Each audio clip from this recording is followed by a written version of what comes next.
يا صباح الفل. النهارده بقى هنعمل بط وهنعمل رز بسمتي، وهقول لكم ازاي البط ما يبقاش معاكم زفر خالص مهما كانت البطه زفره.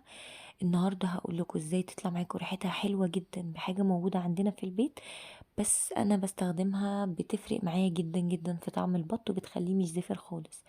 وهنعمل كمان الرز البسمتي التحفه ده، مفلفل بقى وطعمه ما اقولكوش كان عامل ازاي. تاكلوا بقى جنب اي حاجه مشويه، فراخ، لحمه، كفته، بط، اي حاجه مشويه تقدروا تاكلوا الرز ده جنبه، وتقدروا كمان تعملوه في العزومات حلو جدا. مبدئيا كده البطه انا غسلتها كويس جدا بالملح والليمون والدقيق، دعكتها بيه كده الاول، وبعدين عملت محلول من نفس الحاجات دي ونقعتها في ليله كامله. وبعد كده بقى ابتديت ان انا انشفها بمناديل كويس قوي قوي. البط يا جماعه من الحاجات اللي بتحتاج نظافه جامده جدا. بعد بقى ما غسلتها ونشفتها وتمام، جبت بقى بصلايه مبشوره وطماطمايه مبشوره، مهم جدا جدا الطماطم، وحطيت عليهم فلفل اسود، وحطيت بقى كمان جوزة الطيب. جوزة الطيب بقى مش هتخلي خالص اي زفاره، وهتخلي ريحه البطه تحفه. مش هتتخيلوا النتيجه هتبقى عامله ازاي. وهحط بقى على البصل والطماطم والفلفل وجوز الطيب، احط عليهم ملح، وابتدي بقى ان انا اقلبهم كده مع بعض كويس جدا، وادلك بقى بيهم البطه واحشي من جوه. وبصوا يعني ما تسيبوش حته كده في البطه، ما تدلكوش بيها الحاجات دي، وتسيبوها بقى كده ساعه ولا حاجه، وممكن اكتر كمان. وبعد كده بقى نبتدي ان احنا نشتغل فيها. عايزه اقول لكم بقى ان الخطوه دي بتفرق جدا في الطعم، سواء كنتوا هتشووا البط او هتسلقوه. مهم جدا تعملوا الخطوه دي وهتلاقوا نتيجه تحفه باذن الله، مش هتلاقوا زفاره نهائي. وعن تجربه انا ما بغيرش في الخطوات دي في البط بالذات، لان البط مختلف شويه عن باقي الطيور. البط بيكون فيه انواع منه زفرة قوي، وفي ناس ما بتحبش البط بسبب زفرته. فلو جربتوا ان انتوا تعملوا الخطوات دي، عايزه لكم هتاخدوا نتيجه تحفه.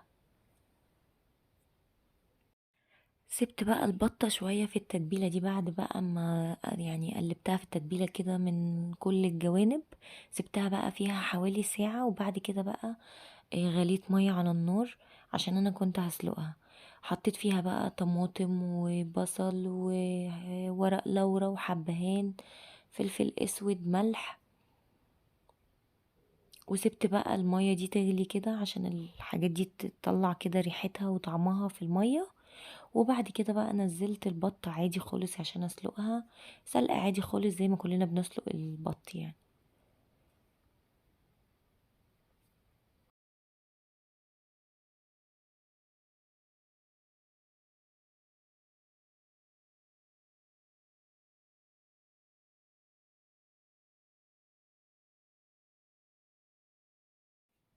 بعد كده بقى حضرت الخلطة اللي هدهن بيها البط عشان تتحمر.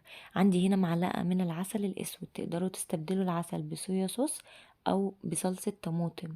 أنا كان عندي عسل فاستخدمته، وما تقلقوش بيخلي طعم الجلد حلو مش مسكر قوي.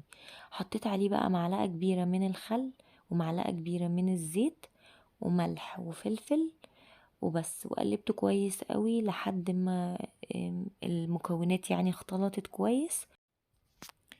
وبعد كده بقى بعد ما بيختلطوا كويس بندهن بيهم بقى البط او اي نوع طيور، فراخ، حمام هتحمروه في الفرن.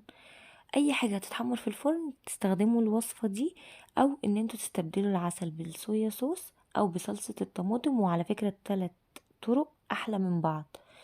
برضو انا بستخدم العسل على طول على طول، بحمر بيه اي حاجة في الفرن، طعمه بيبقى تحفة. بعد كده بقى دهنت الخلطة دي على البطة بعد ما استوت كويس عشان بقى ادخلها الفرن تاخد لون.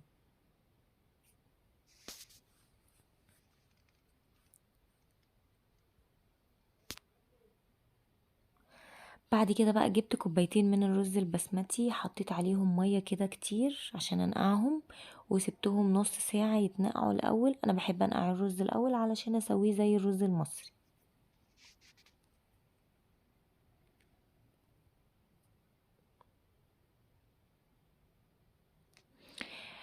بعد كده بقى قطعت بصل مكعبات كده صغننة قوي، يعني ما تكبروهوش قوي. وممكن على فكرة تستغنوا عن البصل في وصفة الرز البسمتي دي، بس بصراحة انا بحب استخدمه.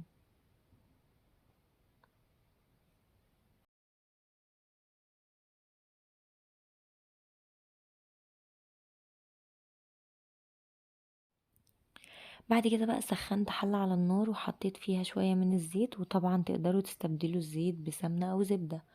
ونزلت بقى البصل بعد ما تقطع. وطبعا احنا مش عايزين البصل يتحمر، احنا عايزينه بس يدوب كده يدبل او يبقى شفاف شوية بيلمع كده. حطيت بقى عليه معلقة كبيرة من الكاري ومعلقة من الكركم ومكعب مرقة وقرنفل وحبهان وملح. البهارات ما تتسبش كتير في الزيت علشان هتغمق ويغمق معاكوا لون الرز. يدوب بس تتقلب ريحتها تطلع وبس كده، يعني ما تطولوش عن كده. اول بقى ما نقلبها كده وريحتها تطلع بنحط عليها طماطمايه مبشوره، ده اختياري. ونحط كمان ممكن جزر، ولو في بقى زبيب يا سلام. عايزه اقول لكم الزبيب بيبقى طعمه تحفه، بس للاسف انا ما كانش عندي. بيتحط الزبيب برضو في الخطوه دي. بعد كده بقى صفيت الرز وحطيته على الحاجات دي وقلبته كويس. انا بحب اقلب الرز شويه كده في البصل. وبعد كده بقى بنزل عليه الميه. الميه بنغطيه زي الرز المصري بالظبط، لان احنا ناقعينه نص ساعه. ولو كنتوا مستعجلين وما لحقتوش تنقعوا الرز، هتعملوا عادي بنفس الخطوات دي، وهتدوله كوبايه ونص من الميه لكل كوبايه من الرز، وهيستوي وهيبقى زي الفل. بس انا بحب انقعه.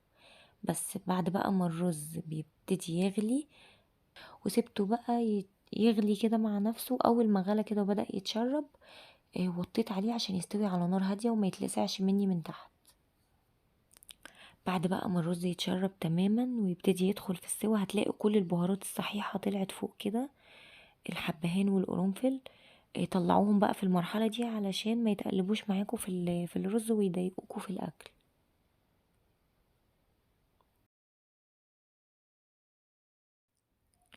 خطوة بقى اختياري كده، بحب أجيب فحمية وولعها وأحطها كده في الرز وأطفيها بشوية زيت. أنا بحب طعم الرز كده.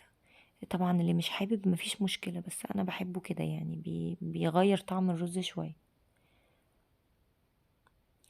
وبس كده بقى الرز كان استوى. عايزه اقول لكم بقى كان مفلفل وكان حلو جدا وريحته كانت حلوه قوي قوي. جربوه بقى بالطريقه دي وبالخطوات دي، يعني عايزه اقول لكم هتاخدوا احسن نتيجه فعلا. بصوا شكله حلو ازاي.